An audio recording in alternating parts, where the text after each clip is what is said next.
حافظ لوگ تراویح کی اجرت لیتے ہیں نا، یہ حرام ہے، خوب سمجھ لو.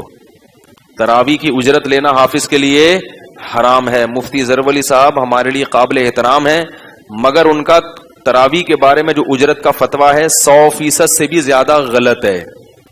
جیسے وہ اسٹرابری کو ناجائز کہتے ہیں نا، یہ فتویٰ بالکل کالعدم ہے. اسٹرابری کے ناجائز کیا مکروہ تنزیہی بھی نہیں ہے، کچھ بھی نہیں ہے. تو جیسے حضرت مفتی ظفر علی صاحب جو انتہائی قابل احترام ہیں، وہ اسٹرابری کو مکروہ یا ناجائز کہنے والا فتویٰ ان کا، اس کی کوئی حیثیت اسلام میں نہیں ہے. ان کی ایک رائے بھی نہیں کہہ سکتے، بس ویسے ہی ایک ان کے جذبات ہیں. ٹھیک ہے نا، اسٹرابری کو دیکھ کر ان کے دل میں ایک جذبہ پیدا ہوا کہ یہ عجیب سی شکل والی یہ کیسے جائز ہو سکتی ہے. تو ایسے ہی وہ جو کہتے ہیں کہ تراویح پڑھانے کی اجرت لینا جائز ہے، یہ بھی ان کے کیا ہیں، جذبات ہیں. اس کو کوئی بھی نہیں مانتا. اس لیے میں کہہ رہا ہوں کہ آج کل حافظوں نے ان کے فتوے کو بنیاد بنا کر تراویح کو ایک بہترین بزنس بنا لیا ہے. بارگیننگ ہوتی ہے، کتنے دے گا بھائی، تو یہ حرام ہے، ناجائز ہے. سمجھ رہے ہو؟ رہا یہ مسئلہ کہ تراویح پڑھنے والے کو اجرت یعنی ہدیہ دے سکتے ہیں، پڑھانے والے کو ہدیہ دے سکتے ہیں کہ نہیں دے سکتے؟ تو ہدیہ کسی کو بھی کسی بھی وقت دیا جا سکتا ہے، لیکن وہ ہدیہ ہو، اجرت نہ ہو. اس کا پتہ کیسے چلے گا کہ یہ ہدیہ ہے، گفٹ ہے یا اجرت ہے؟ پتہ ایسے چلے گا کہ جس سے آپ نے مسجد میں تراویح پڑھوانی ہے اس کو پہلے بتا دیا جائے کہ ہماری مسجد میں تراویح پڑھانے پر آپ کو ثواب کے علاوہ کچھ بھی نہیں ملے گا. وہ حیران ہوگا کہ بھائی یہ میں فری میں پڑھاؤں ہے، پورا قرآن ختم کراؤں فری میں.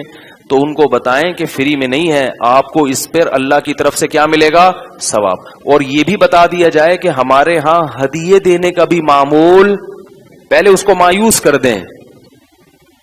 بالکل جیسے میں نے پڑھوائی تھی اپنی مسجد میں تراویح، میں چند سال پہلے میری طبیعت خراب تھی تو میں نے کسی اور کو بلایا تھا، تو میں نے ان کو بتایا کہ ہماری مسجد میں واقعی ہدیے نہیں ملتے، اور واقعی نہیں ملتے. اتنے پکے ہیں ہمارے نمازی کہ وہ واقعی امام کو ہدیہ نہیں دیتے. اچھا ہے، اخلاص کے ساتھ پڑھاؤ.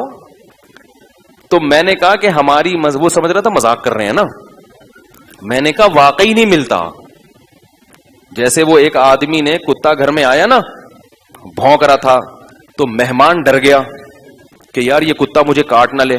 نہیں سوری وہ ایک آدمی نے کسی شخص کو دعوت دی اور کہا کہ کبھی ہمارے ہاں بھی آؤ اور دال روٹی کھا لیا کرو. تو لوگ اکثر دعوت دیتے ہیں نا کہ یار کبھی ہماری بھی دال روٹی. مقصد دال روٹی نہیں ہوتی، مقصد ہوتا ہے کہ اچھا کھانا. اس کو اپنے غریب خانے سے، ڈیفینس کے گھر کو بھی لوگ غریب خانہ کہتے ہیں، دال روٹی کہتے ہیں. تواضعاً یہ چلا گیا کہ بھئی دال روٹی کہہ رہے لیکن ملے گا تو قورمہ نا.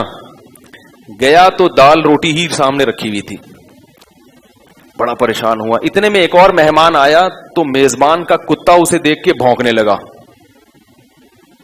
میزبان کا کتا اسے دیکھ کے کیا کرنے لگا، بھونکنا. تو میزبان نے کتے سے کہا کہ چپ ہو جا ورنہ تیری ٹانگیں توڑ دوں گا. تو اس مہمان نے کتے سے کہا کہ چپ ہو جا ورنہ واقعی میں توڑ دے گا یہ. ہم تو کہتے ہیں نا تیری ٹانگیں توڑ دوں گا. مقصد کیا ہوتا ہے؟ صرف ڈرانا. مقصد کیا ہوتا ہے؟ ڈرانا، دھمکی دینا. تو اس نے کہا یہ جو کہتا ہے اس سے حقیقت ہی مراد ہوتی ہے، مجازی معنی مراد نہیں ہوتے. یہ توڑے گا کیونکہ اس نے دال کا کہا تھا تو دال ہی لا کے رکھی ہے. تو آپ حافظ کو بتا دیں کہ ہمارے ہاں تراویح کی اجرت نہیں دی جاتی اور ہمارے ہاں لفافوں کی شکل میں ہدیے بھی نہیں دیے جاتے. وہ پھر ایک دم کہے گا مجھے اتنی محنت پہ کیا ملے گا؟ تو کیا کہنا ہے، کیا ملے گا؟ ثواب ملے گا. پھر بھی اگر پڑھاتا ہے تو ٹھیک ہے. پھر کوئی اپنی خوشی سے کسی کو بھی ہدیہ دینا چاہے تو اس پر گورنمنٹ کی طرف سے کوئی پابندی نہیں ہے، وہ تو کسی کو بھی دے سکتے ہیں آپ ہدیہ. اس کو پہلے مایوس کر دیں تاکہ اس کے دل سے لالچ ختم ہو جائے. اس کے دل میں اگر لالچ ہے تو اس کو ثواب نہیں ملے گا. اور جب امام ہی کی نیت خراب ہو تو آگے مقتدیوں کی نماز پہ کیا اس میں برکت ہوگی؟ ظاہر ہے امام تو انجن ہوتا ہے نا، انجن ہی خراب ہو تو ڈبے تھوڑی چلیں گے. چائنا کا انجن ہے تو پیچھے ڈبے جاپان کے لگا دو بھلے.